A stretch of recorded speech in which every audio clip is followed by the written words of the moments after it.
From the headquarters of the Guild of Champions, this is the Chris Terrell Podcast. And welcome to another week of your weight loss quest. How did this last week go for you? What failures did you go through? And what lessons did you extract from those failures? And come on now, don't let a perfectly good setback go by without getting a lesson out of it. You might as well make it serve some value. Now, if you're new here, I've lost 125 pounds myself after an entire adulthood of yo-yo dieting, and I have been keeping it off. And now I'm here each week, helping the good people like yourself get the same results in your life. Weight loss is tough, right? It's hard. I mean, losing a pound, that's not hard. I know it might feel that way, but once you've done it 5, 6, 7, 8 times, you start to realize it's not too bad. What's hard is doing it for a long period of time. Because when you got to make changes like that you got to do over a long period of time, now we're getting into the territory of mentality shifting, mindset shifting. Here's the thing. You're going to actually believe things completely differently on the other end of this journey than you believe now. As nuts as that's going to sound, it actually might sound so nuts that it might not even click with some people listening. But truly, there are things right now that you believe are just fine, that you think you could never live without, that will always be in your life. And you're actually just finding some way to lose weight and still leave that thing in your life. There are lots of things like that by the time you make it across the finish line of the weight loss portion of your journey, that thing that you didn't think you could live without, somehow you have now been living without it. You will have just willfully walked away from it. And some of these things are going to be like a food. You might have a specific food that you think, there's no way I'm not going to have this food in my life every day. This food is like one of the best things in the world. It's pure joy. It's pure happiness. There's no way I'm letting this go. I'm just going to find a way to learn to control myself with it. I'm just going to find a way to let myself have a little bit of it. That's what I'm going to do. The thought of making it not in my life anymore, that's just crazy talk.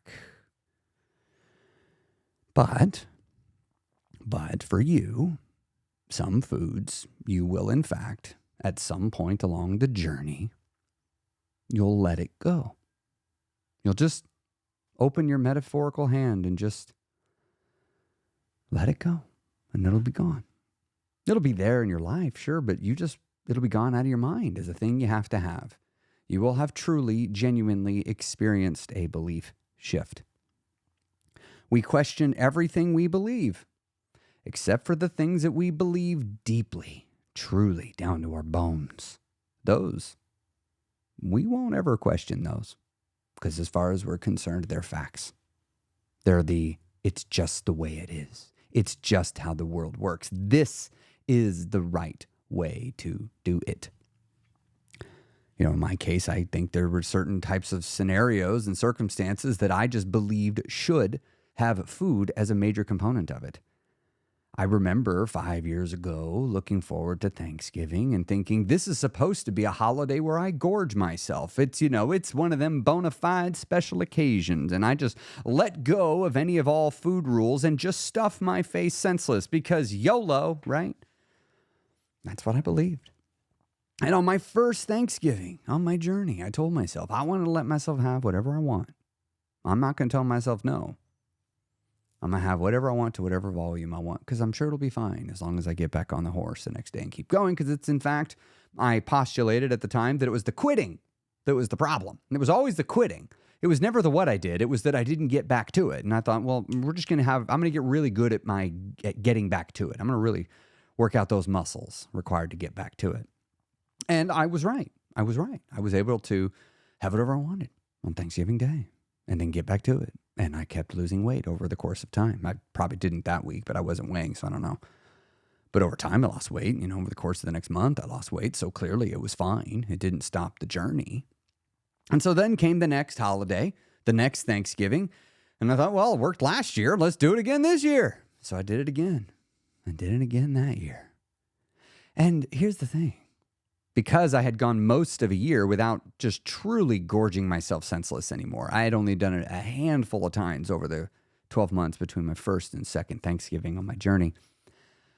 But it was enough of time that by the time I got there, the feelings of being stuffed to the point of feeling like I'm going to vomit, that feeling I had started to forget what it feels like. As crazy as that seemed to me at the time, because it certainly didn't seem like something I would ever forget, but yet I did. And then I had some of the food, like a lot of it. It wasn't the what I ate, it was the volume. And I was just like, ugh. I just didn't feel great. It was definitely less food than I did the year before. And I certainly was a little more picky, like turkey. I eat so much turkey all the time. I was like, I don't want much turkey. I get plenty. So I didn't really have any. I'm like, I want all the stuff I don't let myself have very much of, like mac and cheese and potatoes and rolls. But I started thinking about that on my second year. And I was like, I don't know that I like that.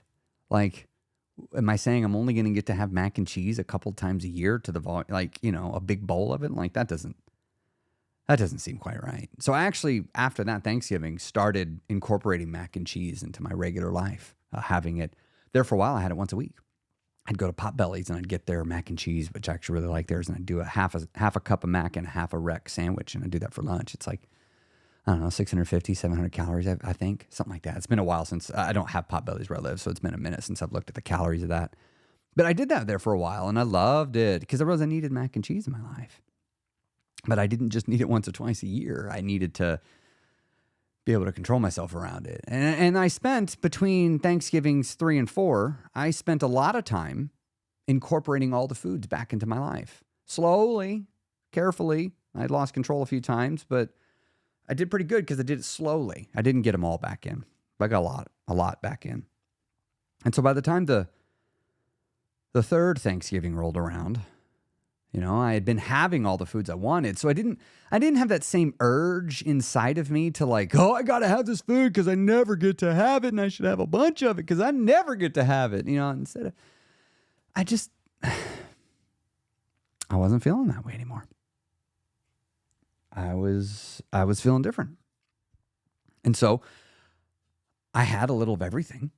Well, a lot. I still had plenty. Don't get me wrong. It was still a large amount of food. But I didn't like ridiculously stuff myself. But I definitely stuffed myself enough that I was very uncomfortable. And I had some desserts, but I just picked, this time I'm only going to have my absolute favorite and I'm going to have one of that one. Because it's just like, honestly, I just don't feel good when I have a bunch of dessert. Like, one doesn't seem to mess with me. But it was just too much food still. And I just felt terrible that night. And I still remember it. Well, fast forward to this year. I'm coming into Thanksgiving again. I was just talking with Candace about this, and this really this is an interesting thing to be experiencing because, while 5 years might seem like a lot of time, it's in fact not a lot of time. And I still remember many things vividly. There's a lot of details from 5 years ago. They're starting to fade. They get a little fuzzy, but some details are still quite vivid. One of them was the holidays, right?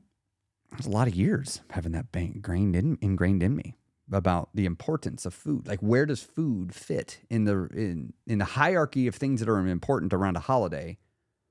In the past, food is always like top 3.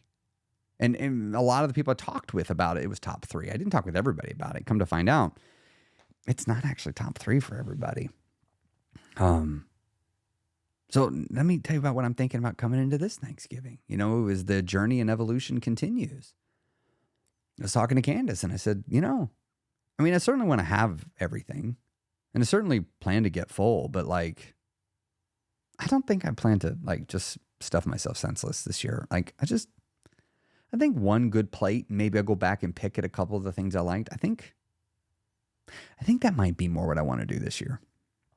I want to, because my mind keeps going back to how I feel every year, Thanksgiving night.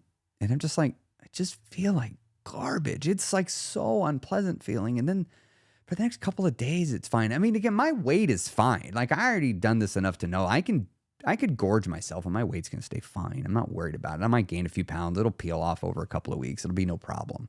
Because I'll probably eat a ton of food. And because I listen to my hunger as a general rule now, I'll just naturally eat less food over the next week to offset it because I've habitualized only eating when I'm hungry. Those of you in the guild, that habitualized word's important. And so I was I just don't want to feel that way. of garbage. It's not about weight. It's not about weight at all. Weight has nothing to do with it. It has everything to do with I just don't like eating to the point that I feel sick. It's like I'm getting too much of a good thing. I mean, like I'm eating something to the point that I don't like it anymore. Now, again, that feeling fades and I like it again tomorrow. But so I've decided this year that I'm willfully just going to eat less. And I have everything, just going to eat less. I'm going to avoid that feeling of just like, I think I'm going to die. I ate so much. That's different for me. That's a mindset shift. I didn't know was going to happen. Because again, when I started this journey, I had every intentions that Thanksgiving was always going to be a gorgeathon. Like that's how I did it my first year. And yet, here I am, willingly choosing it to be different. I don't feel like I'm missing out because I know if I wanted to, I could stuff myself senseless. And let's be real. There is a possibility on the day of Thanksgiving, I might think differently. I mean, the reality is the final decision time is Thanksgiving Day. That's the final decision time. You know, I'm allowed to change my mind then. But as it sits right now, the current plan is to just get pleasantly full, you know, maybe just slightly on the other side of pleasantly full, but certainly not uncomfortable, certainly not sick feeling. I don't want to do that. Because honestly, when I do that, when I eat to the point of being sick, it gives me flashbacks. It's not something I talk about all the time, but I live many parts of my life sometimes with my mind serving me up very scary thoughts. It'll flash images. I'm a visual thinker. I think in pictures, as many of you do too, and more like in movies, actually. I think in moving pictures. It's like my mind will serve me up pictures of and video of me being bigger. But like looking in the mirror with myself now. You know, you can't spend 20 years of your life hating yourself and your weight being a big part of the self-loathing, not the only reason, but a big part of it. And you can't spend 20 years being really overweight and literally being trapped by your body, like not being able to do things because your body just physically doesn't fit or it's incapable of doing the motions. Like you can't do that for decades and it not leave a mark. At least I don't think so. Certainly for me, it left a mark. And so when I get really, really full, like stupid full, I don't just get the flashbacks for the day. I get the flashbacks for like a week or two. I hear the old voice, but the old voice comes back with new lies. You know, this is the beginning of the end. Look at you, the slippery slope. Oh, you see that little bit of fat around you? Yeah, you're going to start getting bigger. You're probably not going to be able to control yourself. Look at you. You're a fraud. You've done all this work. You've heard the stories. You've read them of people that have lost their weight, kept it off for 5-7 years, and then it flashes to a video of them saying, and I start again. You're just getting ready to make yours. You just don't know it yet. That's what my voice tells me. My voice will come and say things like that. It'll tell me I'm doomed to fail. That this is, even though I think I'm staying here, that this is just a vacation. And my mind will latch on to little things. It'll be like, look at that ankle injury. Look at you. Your body's changing. You know, it's changing because you're going to gain weight. You know, of course, my mind's ignoring the fact it's changing because I've completely shifted the way I do fitness for the last 2 months. And so my body is now beginning to not look like a runner anymore because I'm not running. But my mind will start serving me up the terrible thoughts. Y'all, I didn't make them go away. They just got less and they just got quieter. And sometimes the voice is gone so long I forget what the voice sounds like until it shows back up again. Until it's there in my ear, whispering lies. But it's my voice, so it's so convincing. The lies will have 99% truth, changing just the one piece that changes everything. And so when I stuff myself senseless, that voice comes back. And I don't much like that voice. I know what it is. And I respect it. I'm not afraid of it. I just respect it. Because I know if I have a narrative in my head saying terrible thoughts to me over and over and over again for too long, it's only a matter of time before my brain goes, what if that thought is true? And that creates the opening for the thought to get in behind the wall. The what if, that's the Trojan horse. What if? And I know that power of what if can be an instrument of tremendous change and growth. But I also know that very same weapon, what if, can be used to keep you down. It can be used to take you another way. It can be used to cause you not to believe in yourself, to doubt yourself, to doubt your ability, to doubt your own mind. I know that feeling. I know that not all of you know it yet. I know that many of you do know it now. And you're just like me. And you're working your way through it. What's up, what's down? It's a scary place. Not being able to fully trust your own intuition. Because you know your intuition was calibrated wrong for the goal that you like to have now. Because you see, the fact of the matter is this. The old Chris, the Chris of before 5 years ago, his intuition created weight gain. If he just listened to himself without much critical thought, he gained weight. If he listened to himself, he would make situations worse often when it comes to interpersonal relationships. When he tried to do things, his intuition would begin from a place of, you're not enough. You're a fraud. And you're only one bad decision away from everybody finding out. That's where my intuition began from. That was the foundation of my beliefs. We question all our beliefs, except for those we truly believe. Like the belief I'm not enough. And those we never think to question. For so many years of my life, I wouldn't question it.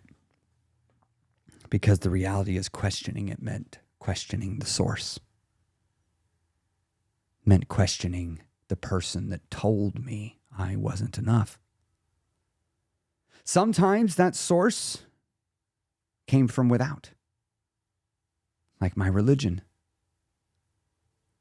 Or peers, friends, coworkers, bosses, teachers. Sometimes the belief came from within, from myself. I told myself something so convincingly. Have you ever been so convinced you were right? Believing it down to your bones about who you are? Only to have something show you that you were wrong? That's hard. It's real hard. And weight loss will teach you that. That's why weight loss is hard. Because to do this, you're going to have to come face to face with the things that you have been doing that are creating the weight gain. You're going to have to figure out what those are. And you're going to have to face them. And sometimes you'll realize that the reason why you emotionally ate is because you're so stressed. And the reason why you're so stressed is because so many parts of your life are creating stress. And the reason why so many parts of your life are creating stress is because of other people, because of circumstances and situations. And you'll realize that all of that, the creating of the stress, can be traced back to one thing. You. Me. The reality is my employer that stressed me out, it was my fault because I'm the one that stayed. When I was in a relationship that was not bringing me happiness and joy and the things that I needed, in fact, it was bringing me the things I didn't.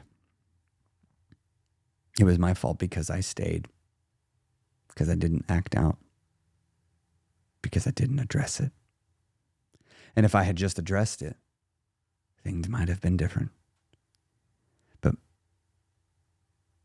But it's a scary place to not trust your intuition, to question yourself, especially when I had spent so many decades of my life not questioning myself. In fact, spending many decades of my life assuming I was right. I had the answers, that my thoughts were more accurate than others, that I somehow knew better, that I was somehow different, that I was somehow special. And a weight loss journey, it'll show you all the ways that you get in your own way. And that's why weight loss is hard. Because you got to look in that mirror. And then you've got to decide to do something about it. And therein is the hard part. Many people will go look in the mirror and then they'll just walk away from it. Instead of staying and looking in the mirror and saying, okay. What do I need to do different here? I've always laid on the sword. How do I know when it's the right time to lay on the sword and when it's not? Because apparently my sensor is wrong. I've always chosen to eat in this situation. Is that the right answer? Should I not eat right here? Should I eat? Right? These little decisions, they cause you to sit there and question something as simple as, should I have one more bite of food? And this is why weight loss is hard. That decision's an easy one, but when you've made it 726 times, it starts to wear on you. Because what sometimes happens is we leave the old belief within us. And what we're trying to do is artificially choose to act differently in defiance of the way that we believe we are and the way we would like the world and the way that we see ourselves. We want to act in defiance of that forever. But we can't. Because here's what happens. Here's what always happens. The belief, the old self-image, the old way of doing, the old way of being, it doesn't want to go. And so it always does two things. It makes sure you know it's there. And it makes sure to tell you how it'll make you happy. And here's the thing. It doesn't have to be true. Because let's talk in terms of happiness in the way that we should, as a relative term. Happy is not on or off. It's not light and dark. It is only happy when you have something to compare it to, right? Happier than what, right? And so your old life will tempt you with happiness, but your old life doesn't know the happiness you're rejecting. I have lived in my body now the way I have it long enough that I now actually understand what I was missing. I didn't know what I was missing on the beginning end of the journey. I had only ever been thin for 6 minutes. I had never gotten the body in the shape that it was in and then been able to do the things with it I have been able to do. I've never been able to do it. This is the first time in 39 years of living. The first time. And I know what I'm missing. And I don't want to give it up. But in the beginning of the journey, I didn't know what I was missing.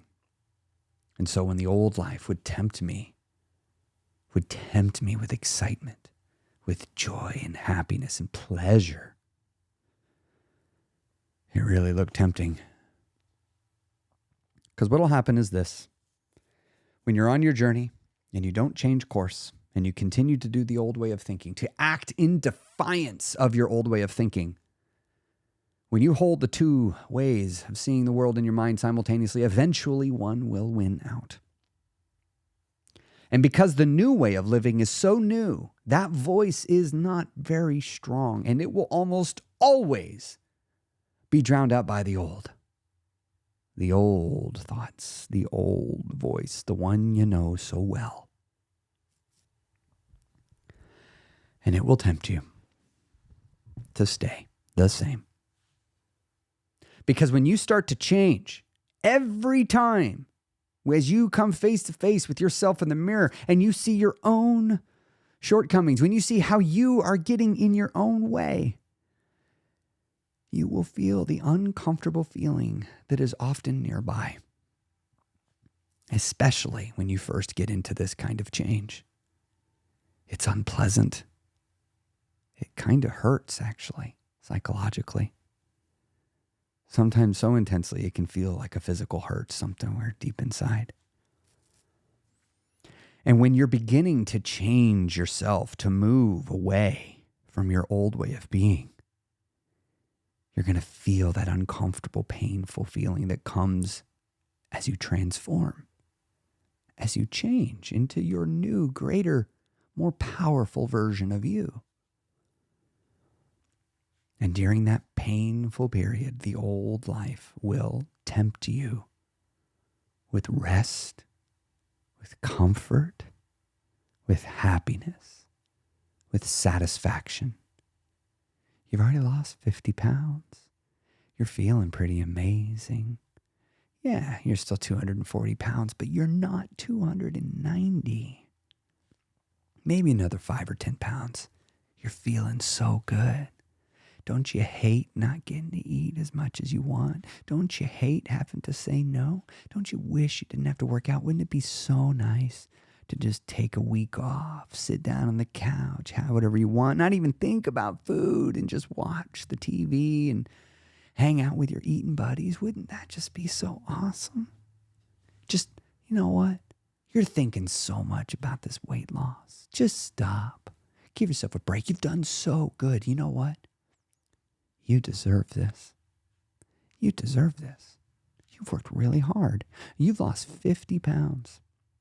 That's amazing. Look at yourself in the mirror. Don't you feel great? Yeah, I feel great. Yeah, you deserve this. Why don't you take a week off? You can get back to it after that. Just let go. It'll feel good. And that, ladies and gentlemen, is the old voice. The siren song tempting you to settle for good enough, to stop far short of your goal. You don't think I heard it? I heard it every damn day for a year and a half. That voice is real. The settle for good enough voice. You don't got to keep pushing. You deserve this. But know that moment is coming. Know it. It is coming. Some of you have already had it. You felt the temptation from the old life trying to keep you put. You felt it. You've heard it. Sometimes you felt it and heard it and you didn't know that's what you were feeling and hearing. Sometimes you thought it was the new life because that voice is conniving. Remember, that voice knows your thoughts. It knows just what to say to you. How interesting. Your thoughts talk to you. Who is you? But back to it. When this happens, I want you to be ready. I want you to be ready. I want you to look at that voice and you say, you know what? No. You're right, though. I am a badass. I've lost 50 damn pounds. I am crushing it. It's not been as hard as I thought it'd be. It's been hard, but it's actually been doable. I'm learning so much about myself. I'm not done though. You know what, voice, you're right. I do deserve a break. But I don't deserve a break from this new life because this new life is awesome. This new life is giving me everything I've wanted. You know what? Fine. All right, voice, I hear you. You're trying to tell me I need to bring a little mac and cheese into my life. I've been being a little too strict.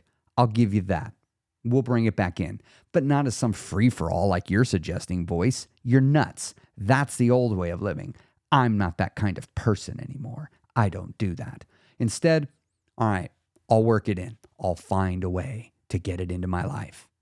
Because voice, I'm taking away your ammo, which is you pointing to all the things that I'm not letting myself have. I'm going to take all your power by letting myself have everything I want. And I'm going to show you, voice, that I can control myself. Now I'm going to do it slow. I don't care that you're rushing me. I'm taking my time. Because what's the hurry? Right? What's the rush? It's not like I even know exactly how to maintain it anyway. Why am I in such a damn hurry to get to the finish line when I don't even know how to keep it?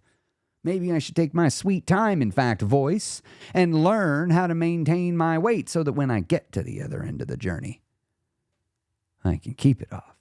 Because, voice, that's what I want. And this temptation bullshit you're feeding me is the ticket to take me the other way. We're going this way. Get with the program. Sometimes you just got to talk to that voice and tell it what's what. That's what I did. That's what I started doing. I've also had to use other voices to combat the voice. I've had to use the voice of compassion. I've had to use the voice of fear. Interesting one sometimes. I've had to use the voice of anger. And I've had to use the voice of calm, of stillness. Different voices for different circumstances. And I've had to learn how to use all of them to talk to my thoughts the right way, to talk to my mind. Weight loss is hard, but not because of the food. It's because you got to change. And because change is hard, that means weight loss is hard. We'll give up whole food groups before we'll change our behavior, before we'll change our nature. How interesting. That was something I realized this year, that I was regularly seeking very painful solutions, even though none of them would work. And I knew they wouldn't. I knew keto was never going to work for me. And yet every time I tried to convince myself it would, this time will be different. It wasn't until I decided that I was willing to change as a person. Change in the way I see the world, the way I see myself, the way I see others, the way I see food, the way I see exercise, the way I see my body, the way I see video games, movies, TV shows, lounging around on a Friday night, my boss, my job, my friends, my hobbies, my bed, my TV, everything. I had to look at it all and make adjustments as necessary. For years, I had to do it. But that was the cost. It's the price you're paying and the price you're going to pay. I promise. It's worth it. You may be over here with me having the same fear in your mind. You may be over here fighting to maintain it as well. But it's a worthwhile fight. Don't give up. Don't settle. You deserve it. You deserve the body, the life of your dreams. You deserve to move on past mastering your body and your weight. You deserve to move past that to the things that come after. I am learning about some truly amazing things. Things that I just never had the mental time and space and emotional time and space to contemplate, to think on. And I'm so grateful for my old self for giving me this gift. You right now listening, On behalf of your future self, thank you.